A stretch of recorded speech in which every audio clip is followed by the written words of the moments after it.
There's a moment, sometimes you can't name it, when childhood stops being wonder and becomes calculation. When the heart learns that safety has conditions, it's not a single day or an obvious wound. It's more like a quiet shift in the air, when a boy realizes that love can disappear, and that the only way to keep it is to read the room faster than he feels himself. Childhood is often imagined as a glass lens, clear, unbroken, showing the world as it is. But once that lens cracks, every later reflection bends. What we call adult life becomes a long attempt to see straight through the fracture. The problem is that the crack becomes part of the glass. You can't separate it from the view. A broken childhood isn't an event you recover from. It's an operating system your nervous system wrote under pressure. Cortisol and norepinephrine, the hormones of vigilance, became the invisible ink of your personality. You didn't grow up. You adapted. You learned to map danger, to manage tone, to sense moods before words. What looked like maturity was often just survival wearing a tie. Every man carries that old algorithm somewhere in his body. It's what drives the constant negotiation between control and collapse. You meet it in the sleeplessness after success, in the guilt that creeps in when life gets too calm. You meet it in the way you scan for what might go wrong even as you claim to trust life. Beneath it all sits one ancient instinct: never again be powerless.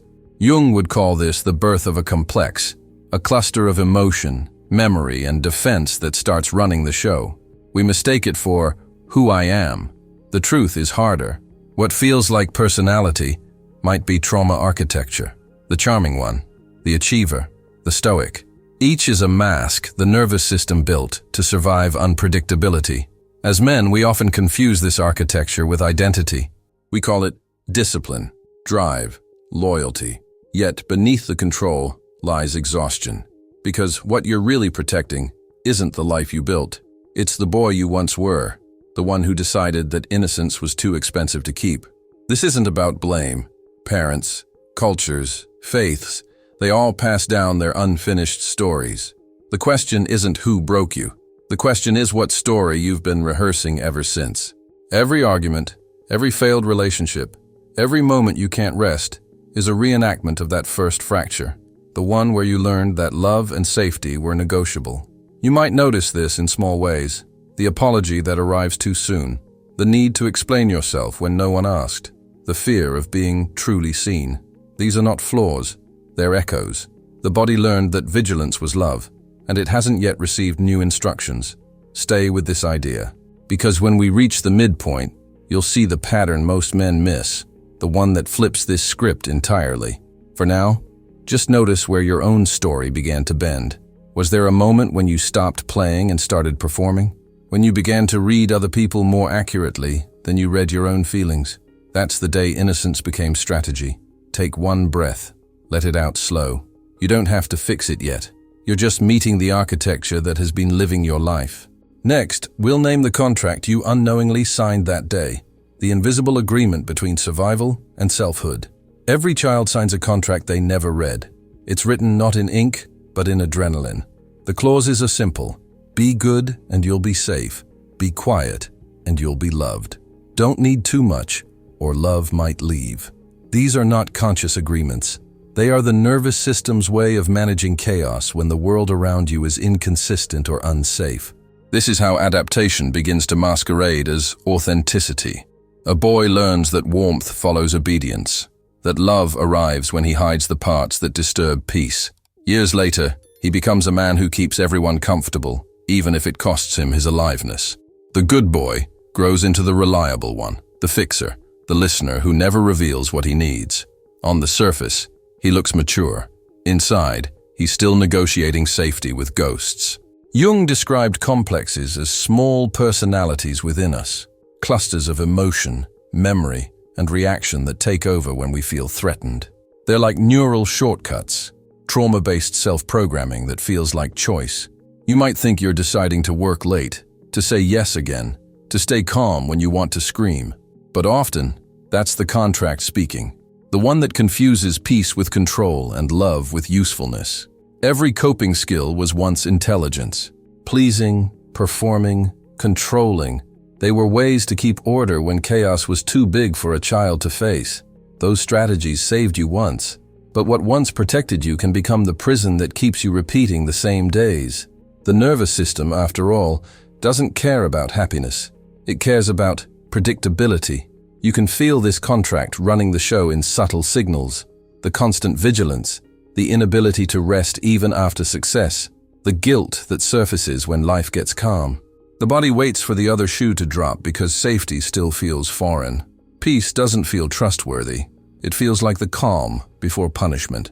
For many men, this false self reaches its breaking point when intimacy enters the room. Real closeness demands presence, not performance. But the survival contract can't understand that language. It only knows how to scan, fix, protect. So when someone tries to meet you, the contract steps forward and says, "I'll handle this." That's when connection turns into caretaking, when partnership becomes emotional labor, and when solitude starts to feel like the only form of freedom left. Dr. Gabor Mate once said that trauma isn't what happens to you, it's what happens inside you as a result of what happened. That inside part, the tightening, the watchfulness, the shrinking, is the ink on the contract. And unless it's brought into awareness, it keeps renewing itself, silently, year after year. This is why success rarely satisfies. Because success built on survival still feels like a test. The man who learned to earn love will keep earning it, no matter how much he already has. The applause fades, and the old emptiness returns. That's not failure. That's the nervous system whispering, "We've been here before. Stay alert." But there's another reading of this contract, one Jung might have called the call to individuation. The moment you notice the contract is the first time you're not bound by it. Awareness interrupts repetition. From here, the work shifts from performance to presence, not to break the contract violently, but to re-examine its terms with adult eyes. In this re-examination, guilt will appear. You'll feel it when you rest, when you say no, when you allow calm to exist without paying for it. That guilt is not moral, it's physiological. The nervous system equates stillness with danger, because stillness once meant you were about to be hurt. The task now is not to push through it, but to notice it as the residue of a time when you had no choice. The first step out of the contract isn't rebellion, it's recognition. To see the pattern not as failure, but as a long act of love, the only way you knew to stay alive. That realization alone starts to loosen the grip. Take a moment here. Feel where vigilance lives in your body, behind your eyes, in your stomach, in your chest. Just noticing it is already the beginning of release, because the contract was never punishment. It was a promise made by a younger you. I will do whatever it takes to keep us safe. And now, as an adult, you can honor that promise while rewriting its terms. Safety no longer needs to mean control. Love no longer needs to mean silence. The unseen contract may have shaped your identity, but it doesn't have to define your destiny. You can thank the survival strategies that brought you this far, and still let them retire. Next, we'll explore what happens when that contract collides with another person, the echo chamber of relationships, where attachment begins to imitate addiction. Human connection is the arena where early survival strategies often meet their greatest challenge. The patterns forged in childhood, coded into the nervous system, don't vanish when we enter adulthood. They show up first as subtle tension, then as magnetism that feels unavoidable. Men who grew up negotiating love through caution or performance often find themselves drawn to partners who unknowingly replay the same emotional scripts. Attachment begins to imitate addiction because the body remembers before the mind does. Dopamine and oxytocin, chemicals of pleasure, bonding, and reward, become associated not with authentic connection, but with the pattern of relief that existed in childhood. Love is chaste, not for its own sake, but for the anticipation of relief, the chemical memory of safety that was once inconsistent, fleeting, or conditional. A man may describe this with a term like chemistry. He thinks the pull towards someone is natural, magnetic, unavoidable, and in a sense it is, biologically. But the chemistry is not the person. It is the echo of a childhood solution. The nervous system learned that moments of release, attention, warmth, acknowledgement, followed anxiety, fear, or withdrawal. The pattern was reinforced. When danger is high, relief is potent. The brain cannot distinguish between a child seeking parental approval and an adult seeking intimacy, it only recognizes familiar loops. This creates a unique paradox. The very longing for love that drives a man into relationships can simultaneously lock him into cycles of repetition. Each encounter with a partner who mirrors withholding, inconsistency, or emotional withdrawal feels thrilling and painful at the same time. The pleasure is anticipation, not connection. A hug may feel like a reward, yet the deeper hunger remains untouched. Conscious insight arrives slowly, often after repeated reflection, journaling, or therapy. The body remembers faster than the mind can articulate. Regulation, the skill of noticing the urge, observing the tension, and breathing through it, precedes revelation.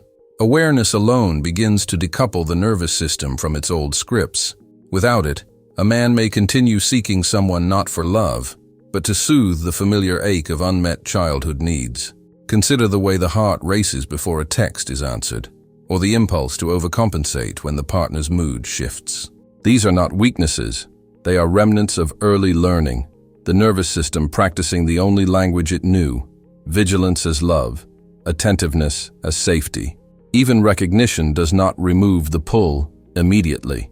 The chemical memory is persistent, but awareness allows subtle recalibration. One begins to notice, for example, when attraction is truly curiosity about another person versus the echo of an unresolved craving. This distinction is small but transformative. It shifts the measure of connection from intensity to presence, from anxiety-driven anticipation to regulated engagement. The call to presence often feels counterintuitive. The man who once chased emotional highs learns to pause, to breathe, to witness his body's signals before responding. The pause itself becomes a micro-practice, a bridge between the reactive patterns of the past and the conscious choices of the present. Even in moments of intimacy, the body may signal old fears, tightening in the chest, shallow breathing, sudden tension. These are not faults. They are reminders of where protection once lived. The adult skill is to notice, regulate, and respond with awareness rather than to chase the chemical echo. Attachment imitates addiction because it is a repetition of survival. Recognition interrupts the loop. Regulation allows choice. Reflection fosters understanding. And slowly, the nervous system learns that connection can exist without danger, that love can arrive without performance, and that closeness need not reproduce the rhythms of a fractured childhood. From here, the journey moves inward. The echoes we chase externally often originate internally, in the voices and standards we carry from the past. When the inner parent speaks, it is both familiar and tyrannical. Understanding that internal landscape is the next step. Next, we will explore the inner parent trap, the ways authority, shame, and the split self continue to shape adult life. Inside every adult man lives a voice that is not entirely his own. It is the echo of parents, caregivers, and the cultural codes that shaped him. This inner parent speaks constantly, often in tones of critique, judgment, or expectation. It is familiar, and yet it carries a weight that can feel tyrannical. This voice is not conscious strategy. It is projection, a psychological imprint of authority internalized long before adult choice was possible. Jung might frame this as the shadow of authority, the internalized superego that demands perfection and discipline without compassion. The rules it imposes are rigid: behave, succeed, control, maintain dignity. The penalties for failure are shame and self-punishment. A man might outwardly meet life with confidence, yet inside, he is negotiating with this relentless presence, trying to earn permission to exist fully. The paradox is that discipline becomes self-punishment when the original authority was inconsistent, punitive, or unavailable. A child who learned that mistakes provoke withdrawal or anger internalizes a system where safety depends on flawless performance. Decades later, the adult may continue to run the same inner court, unaware that the harsh judge is a ghost, not reality. This internalized authority exists in tension with autonomy. Across cultures, the form differs, but the effect is similar. In Confucian traditions, filial duty can suppress authentic self-expression. In Western rebellion, defiance often masks unresolved attachment wounds. In both, the young self's longing for approval becomes a lifelong negotiation between obedience and authenticity. Shame is the currency of this trap. It signals not moral failure, but the persistence of old survival rules. The body, memory, and nervous system conspire to replay the moment when the child realized that love was conditional. And so, even achievements are shadowed by guilt. Even calm is haunted by tension. Even connection is filtered through the lens of what once ensured safety. Yet awareness offers a new path. Recognition of this inner parent does not mean confrontation or rejection. It means naming the voice, feeling its presence, and understanding its origin. This insight allows a man to distinguish between guidance and tyranny, between self-compassion and self-punishment. The split self begins to integrate when the child who needed protection and the adult who seeks freedom are seen as parts of the same whole. The tension between discipline and compassion, authority and autonomy, is not resolved by ignoring the inner parent. It is managed by regulated awareness, by noticing the impulses, the urges, the subtle tightness in the body, and allowing them to exist without immediate enactment.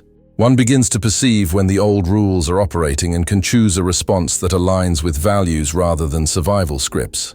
Moments of reflection, pausing in the body, naming the critic, observing the inner dialogue, gradually weaken the automatic authority of the shadowed parent. This is the work of individuation. The child's fear is acknowledged, the adult's choice is honored, and the nervous system slowly learns that presence and calm do not equal danger. 2 chapters ahead, the principle of authority will be tested against a survivor's story, showing how regulation and awareness transform confrontation with the past into conscious action.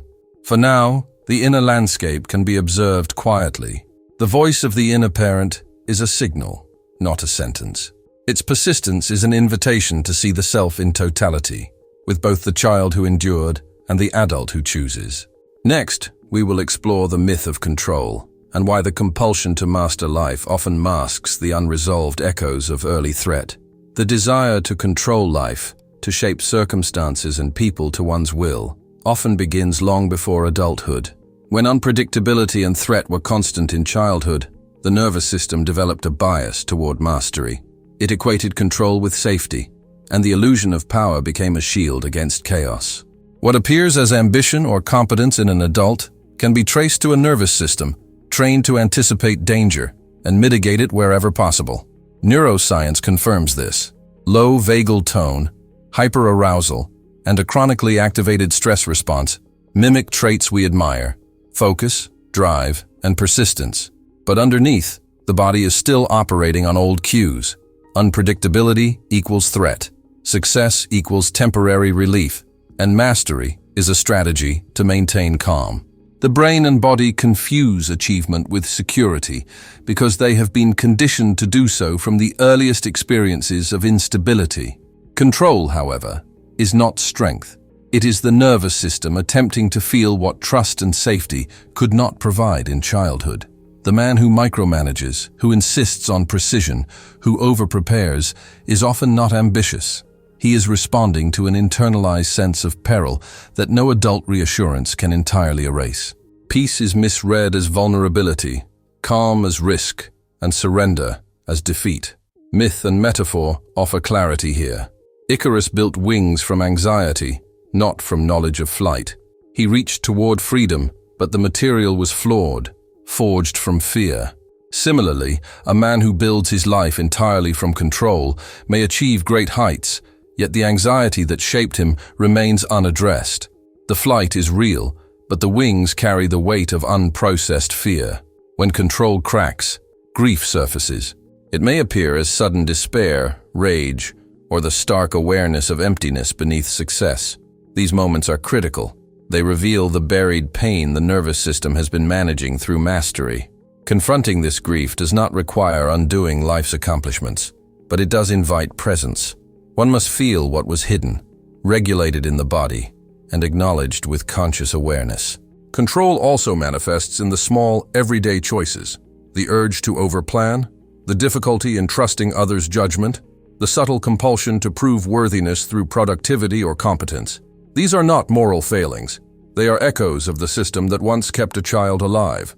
The adult now has the opportunity to observe these impulses, to notice them without immediate compliance, and to respond with awareness rather than automatic habit. The myth of control is a call to regulation.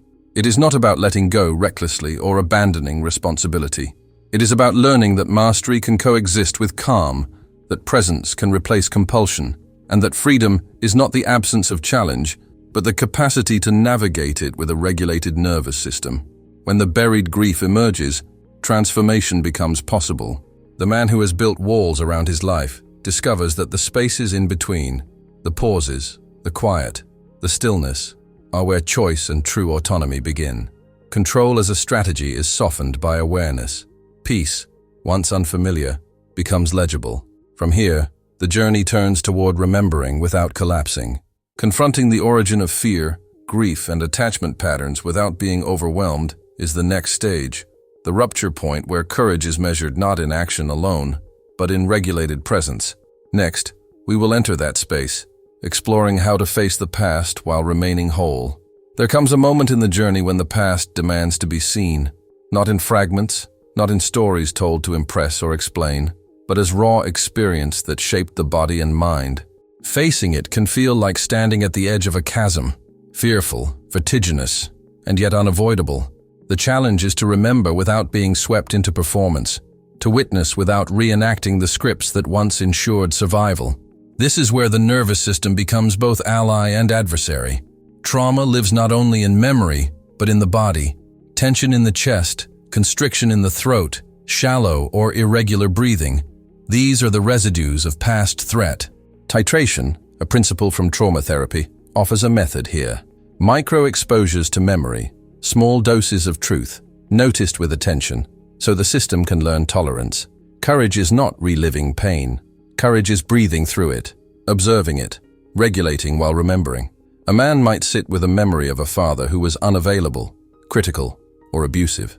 The initial rush of grief, fear, or rage can feel like it will consume him.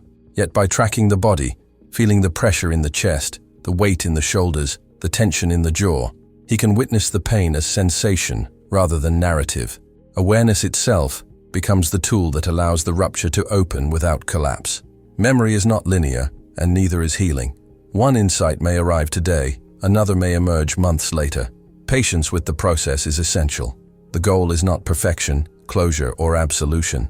The goal is presence, to inhabit the full spectrum of experience without being swept by the old survival reflexes. Stories across cultures reveal the same pattern. The man who dares to face the source of his wound often discovers an unexpected truth. The original fracture, once the cause of fear and compulsion, begins to show itself as a choice point. The boy who survived through strategy is now witnessed by the adult who can respond with awareness, not reaction. What emerges is not the past returning, but the possibility of acting freely in the present. Somatic practices become bridges here. Feeling the feet on the ground, noticing the rise and fall of the chest, tracking sensations with curiosity. These micro-rituals cultivate the nervous system's capacity to tolerate memory. In doing so, the man gradually learns that grief, fear, and rage can coexist with presence, that remembrance does not have to equal collapse. Through this process, the fracture begins to shift from a source of automatic reaction into a framework for insight. The boy who learned to survive becomes visible alongside the man who can now choose. Strength is redefined, not as armor or control, but as the capacity to inhabit reality fully, to regulate the body, and to respond with awareness rather than compulsion. From the rupture emerges possibility. The story of the past is acknowledged without becoming the script of the present. Choice becomes tangible, and autonomy becomes lived rather than imagined. Presence, awareness, and compassion toward oneself form the foundation upon which identity can be rebuilt. Next, we will draw the threads together, exploring how the shards of experience can be reassembled into a mirror, a reflection of the self that is whole, scarred, and sovereign. When broken glass is gathered carefully, it can be reassembled, not to erase the cracks, but to hold them as structure. Each scar becomes a line of insight, a reflection of resilience. The fractures in a childhood, once the source of repeated patterns and compulsion, can serve as the framework for self-awareness, empathy, and presence. The journey through early trauma, survival strategies, internalized authority, the compulsions of control, and the echoes of attachment is not about erasing the past. It is about integrating it. The shards of experience, once jagged and dangerous, become facets of a mirror through which the self can be seen clearly. The reflections are complex, layered, and sometimes unsettling, yet they are honest. They reveal both the child who endured and the adult who now chooses. In this mirror, the archetype of the wounded healer becomes visible. Pain is no longer merely endured, it is transformed into guidance, a map for sovereignty and understanding. The scars signal where attention is needed, where presence is cultivated, and where compassion toward oneself and others can flourish. They do not diminish the man, they define the edges of authenticity and insight. Identity is rebuilt not by forgetting what was fractured, but by mastering the echo of it. The systems of vigilance, control, and internalized critique can be observed, regulated, and transformed into choice. The nervous system can learn that calm is safe, presence is trust, and connection can exist without compulsion. What was once a survival script becomes a conscious architecture of self-mastery. Peace is not boring. It is the nervous system remembering safety. Strength is not control. It is the ability to face fear and remain present. Love is not performance. It is choice made in awareness. Each reflection in the mirror carries these lessons, showing that the man who endured can now live fully, aligned with values, body, and spirit. If this traced your own fracture, write one line below. Your signal becomes a thread in the network of men who are learning to see themselves without judgment, to meet their past without collapse, and to live with sovereignty and presence.